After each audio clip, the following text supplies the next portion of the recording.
Yeah right, okay Gopalakrishna గారు మాట్లాడండి. ముఖ్యంగా ఏంటంటేనమ్మా, ఇప్పుడు మనం మిత్రులందరూ కూడా బీఆర్ఎస్ కానీ కాంగ్రెస్ కానీ మీరు అందరూ గమనించాల్సిన విషయం, ఇప్పుడు కృష్ణా బేసిన్ అనేది డెఫిసిట్ బేసిన్ అయిపోయింది, గోదావరి బేసిన్ అనేది సర్ప్లస్ బేసిన్. ఈ పరిస్థితుల్లో మనం రాను రాను పైన మహారాష్ట్ర కర్ణాటకలో కూడా ప్రాజెక్టులు వచ్చిన పరిస్థితిలో గోదావరి జలాలు తరలించుకోవాల్సిన అనివార్య పరిస్థితి వచ్చింది. ఇందాక మిత్రులు చెప్పినట్లు గోదావరి GWDTలో క్లాస్ 4లో క్లియర్ గా చెప్పారు, మీకు ఎలకేటెడ్ వాటర్ లో నుంచి మీరు వేరే బేసిన్కి తీసుకెళ్ళొచ్చు అని. మేము ఒకటే, ఇప్పుడు ఈ వరద జలాలు రోజుకు 2 TMCల కాడికి 100 రోజుల్లో 200 TMCలు తీసుకెళ్తానంటే వాళ్ళకు వచ్చిన అభ్యంతరం ఏంటో మాకు అర్థం కావట్లా. ఇంకొకటి గోదావరి ట్రిబ్యునల్ ఏం ఫైనల్ కాల, ఓన్లీ ఎలకేషన్ ఇచ్చారు. ఇంకోటి గమనించాలి మిత్రులు, ఒక్క నిమిషం గమనించాలి మిత్రులు, మీరు బచావత్ ట్రిబ్యునల్ ప్రకారం కృష్ణా ఉమ్మడి ఆంధ్రప్రదేశ్ కేటాయించిన 811లో 512 ఆంధ్రప్రదేశ్ కి 299 తెలంగాణకి ఇస్తే, మీరు ఇందాక చెప్పినట్టు ఒక్క నిమిషం ఆగండి,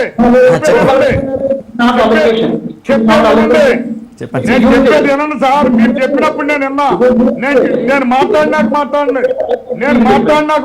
మీరు మనం తాత్కాలికంగా 299 TMCలు మీరు 512 వాడుకునేటట్టు ఎపెక్స్ కౌన్సిల్ లో అంగీకారం తెలిపారు. వినండి మీరు, ఇప్పుడు మీరు శ్రీశైలం ఆఫ్షోర్ లో పాలమూరు రంగారెడ్డి అని 2 లిఫ్ట్లు పెట్టి 2014 తర్వాత రీఆర్గనైజేషన్ యాక్ట్ కి మీరు చెప్పినట్టు వ్యతిరేకంగా 130 TMCలతో ఒక ప్రాజెక్ట్ కడుతున్నారు. దానికి మేమే అబ్జెక్షన్ చేయలేదే. అయిపోతుందా?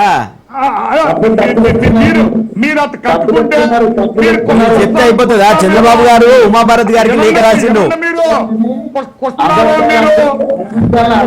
మీరు ప్రాజెక్టులు కడుతున్నారు.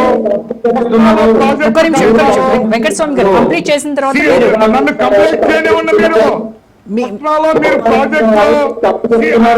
వెంకటస్వామి గారు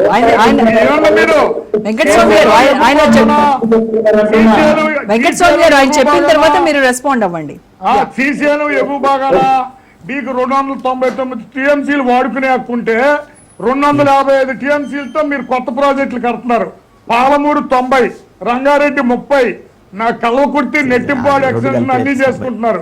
అంటే 299 TMCలు మీకు ఉంటే అవకాశం 250తో కొత్తవి కడితే 600 TMCలు మీరు వాడేసుకుంటే శ్రీశైలం కింద ఉన్నటువంటి సాగరు, ప్రకాశం బ్యారేజీ, SRBC 30,000 ఎకరాల ఆయకట్టు ఏమైపోవాలండి? పీడిపారిపోవాలా? ఈ పరిస్థితిలో మీకు అభ్యంతరం లేకుండా, మీ హక్కులు, మీ నికర జలాలు టచ్ చేయకుండా వరద జలాల్లో నుంచి 200 TMCలతో పోలవరం బనకచెర్ల మేము కట్టుకుంటాం వల్ల మీకు అభ్యంతరం ఏమీ లేదు. మీ నీరు కాకుండా శబరి కింద ఉన్నటువంటి ఉపనది శబరి G12 దగ్గర కూడా పోళ్ళు నీళ్లు వస్తా ఉన్నాయి. అట్లాగే ఇంద్రావతి మీకు మాకు కలిపి నీళ్ళు వస్తా ఉన్నాయి. పైనుంచి రాపోయినా ఇవాళ పోలవరం దగ్గర 25 సంవత్సరాల డేటా నా దగ్గర ఉంది. 2024లో 3,000 TMCలు వెళ్ళిపోయినాయి. ఇవాళ చూస్తే 190,000 క్యూసెక్లు, అంటే దగ్గర ఈ రోజు మార్నింగ్ 2 TMCలు సముద్రంలో కలిసిపోతున్నాయి. మీకేంటి అభ్యంతరం? మేము అన్ని అనుమతులు తీసుకుంటాం. చంద్రబాబు నాయుడు గారి నాయకత్వంలో ఎపెక్స్ కౌన్సిల్, మీరు డెఫినెట్ సీబ్లిట్, CWC అందరికీ అప్రైజ్ చేసి మీ నికర జలాలకు అభ్యంతరం లేకుండా రాష్ట్రానికి కూడా వాళ్ళకు ఉన్నటువంటి ఒపీనియన్ కూడా తీసుకోవాలి కదా. తీసుకుంటాం మేడం. రేపు 2 ముఖ్యమంత్రులు అయినాక మళ్ళీ ఎపెక్స్ కౌన్సిల్ భేటీ జరుగుద్ది.